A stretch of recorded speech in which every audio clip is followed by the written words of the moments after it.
Hey, welcome back. It's been a while. But finally, we got our next 1972 film. Today we're going to talk about Burke Hare, directed by Vernon Sewell, and there's quite a lot of it to talk about here. So, first of all, the song you're hearing is by The Scaffold, which is a band that Paul McCartney's brother was in. And I don't know if they wrote this song a couple years before the film came out or if they wrote it for the film. But the vibe of this song does kind of match up with the vibe of the movie. The movie is a comedy, thriller, and I guess it's a horror film too. There's a whole lot of killing and dead bodies being moved around, but it doesn't really play out like a real horror film. It's also based on true events, which I'll talk about a little bit. It's based on the Burke Hare killings, which happened in Edinburg, Scotland in 1828. So before we talk more about Burke Hare, let's talk about the director, Vernon Sewell. And here we've got a picture of him. Okay, this is director Vernon Sewell. This was actually his final film. Here's a few films that he did before. Now, I didn't get to watch every film he's ever done, and actually probably don't want to watch every film he's ever done. But I did watch the following. I watched Spin a Dark Web. Actually, before this, I watched a film called Black Widow that is so obscure it doesn't even have a poster, and it was also really boring. Spin a Dark Web is kind of like a gangster film. It's set in, I want to say, London. And it's about a Canadian boxer who gets mixed up with the Italian mafia in England. So there's a whole lot of non-English people in it. It was all right. It was pretty good. The mafia is run by this kind of funny Sicilian guy and his sister. And the sister is played by Faith Domergue. I'm not actually sure how to pronounce her last name.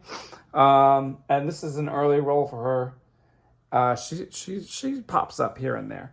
So that's Spin a Dark Web. It was decent. I gave it a 6 out of 10. I think this was done in 1958 or 9, somewhere around there.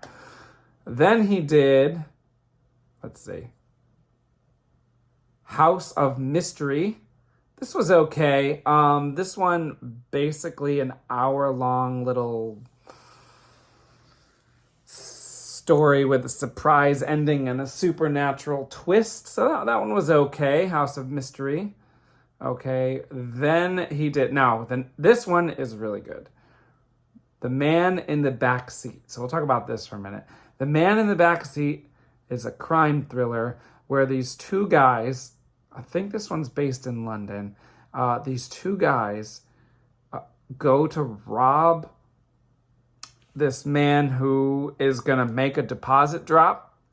And they don't know that he handcuffs the bag of money to himself. And so they go to steal the bag off him. And he has it handcuffed to himself and they can't get it. So they knock him out and then they run out of time. So they kidnap the guy and they put him in his back seat. And so the rest of the movie is them trying to figure out how they're going to get the money. Like they can't cut into the bag and they can't get the handcuffs off and the guy's unconscious. And so it's a very suspenseful movie, very well done, only an hour long. You can actually watch it on YouTube. It's really good. And an important thing here is that Darren Nesbitt is one of the criminals, okay? Now, Darren Nesbitt is so good. I've never seen him in anything before this. Actually, technically, he was in a couple movies I've seen, but I didn't notice him. Like, he was in this old Hammer Robin Hood, where Peter Cushing was, like, the sheriff of... what's the character's name? Sheriff of Nottingham, maybe? Or he might have a different name. Peter Cushing was in that. It wasn't even that good, and, like, Darren Nesbitt, some random character that's probably on screen for a couple minutes. But He's really good in this. So this is definitely worth a watch. I gave it an 8 out of 10, 1960, I think, around there. The Man in the Back Seat. Then this is getting me excited. So then I watched the next Vernon Sewell film, which is a very similar film. This one's called Strong Room. And Darren Nesbitt is in this one also. This is a similar film. In this one, Darren Nesbitt and his partner, which is actually the same actor that was in the last one. I think his name's Colin Gordon. So they're both in this again, although they're not supposed to be the same characters. This time they go to rob a bank. And so what they do is, actually, oh, now I'm getting slightly foggy on the exact details, but what essentially happens is they end up locking a bank employee and the bank manager in the vault, which they call a strong room, because it's English.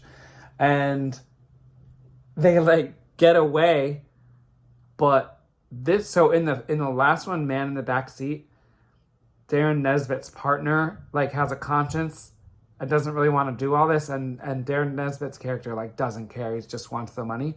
And then this time they're reversed, and so Nesbitt wants to go back and like let them out, and they know that if they do that they'll get caught, and so they're trying to figure out like how can they not kill these people, because I guess it's airtight and they're running out of air.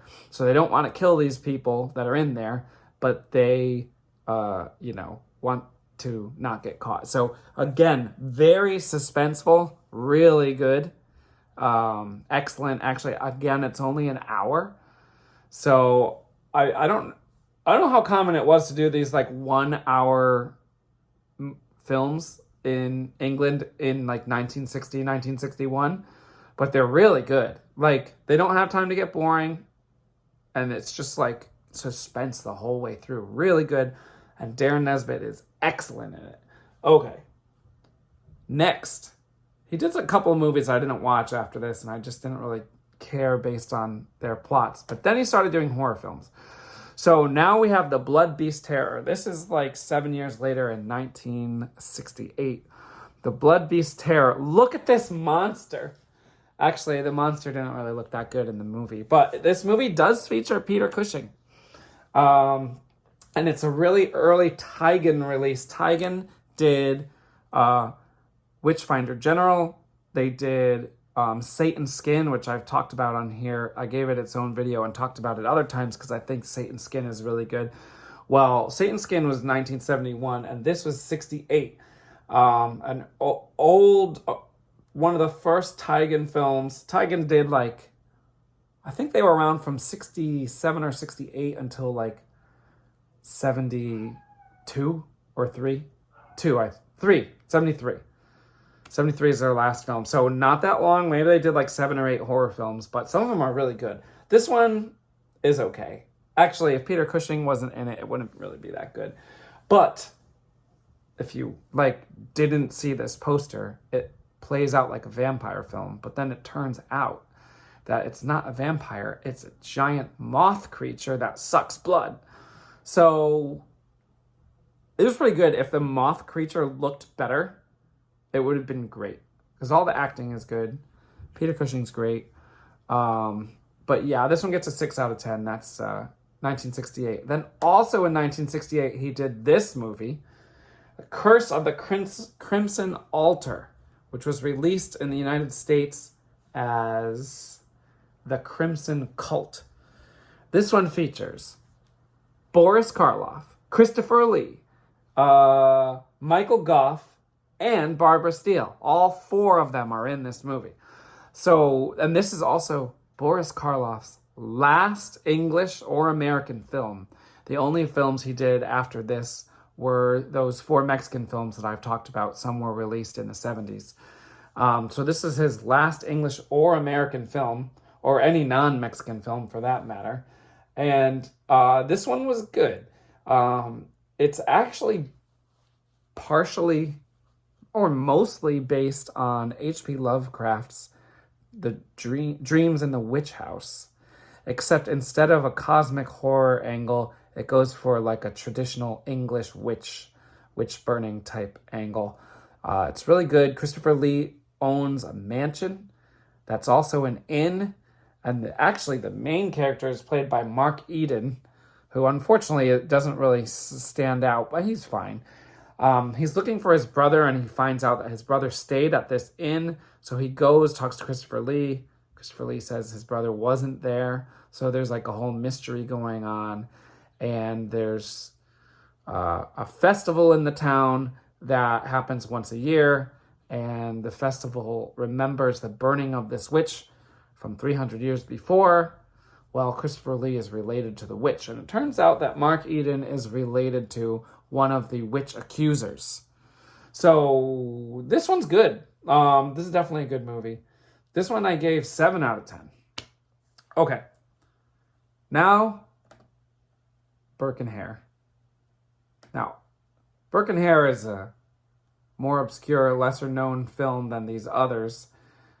Well, than some of these others. And so I couldn't get a really good poster of it. But there's the original English poster. There's an Italian poster out there that's like a better quality, but I wanted to use the original English poster. All right, so if you don't know, try and go quick. Burke Hare, real-life Irishmen who moved to Edinburg, Scotland.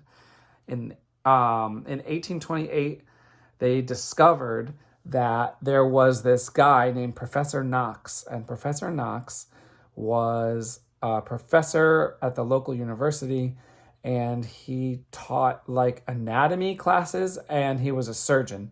And so he would teach his students by like doing surgeries on dead bodies in front of them. And he would teach them anatomy in this way. And so Professor Knox was in the market to buy corpses. And so Burke and Hare, who were two poor men living in Edinburgh, started to provide him with corpses. At first, they started by finding fresh corpses, and then after that, that became difficult, so they started murdering people who they thought no one would care and no one would find out if they died or not. So that's what this movie is about. A lot of what happens in this movie is pretty close to real life, including they use real names of victims and the killers. And we have Darren Nesbitt as Burke.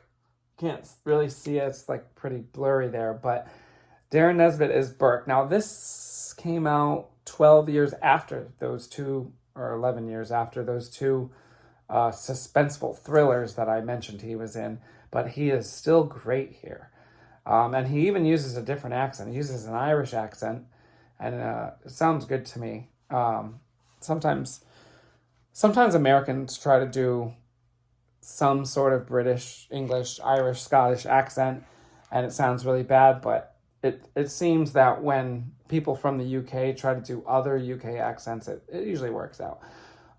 So this is really good. Darren Nesbitt as Burke, and all the actors in this are really good. One thing, I give this one a 7 out of 10. As a movie, as a film, it gets a 7 out of 10. As a horror film, I'd probably, if I was looking at it only through a horror lens, I'd probably say 6 out of 10, because the horror aspect takes a backseat much of the time. There's also a subplot that takes up a lot of runtime involving a brothel and the women in it and the men who frequent it. And there is like a connection, because at the end, it is found out that Burke and Hare are committing these murders because they kill a prostitute. And one of her, I think that happened in real life. Pretty sure. And they end up, people notice that prostitute is missing. So yeah, this one is good. It's definitely good. It's actually one of the better 1972 horror films I've seen so far, and we're on like 25 or something like that. 26, 27. It's been like a pretty weak year. There's been a lot of entries of really low quality. This is of better quality. This is pretty good. So Burke and Hare, I give it a 7 out of 10. Director Vernon Sewell, this was his final film, and it was a good one. Right now, you can watch this on Canopy if you have a valid library card that participates and works with Canopy. That's how I watched it. And don't forget to check out The Scaffold, which was Paul McCartney's brother's band. All right, see you next time.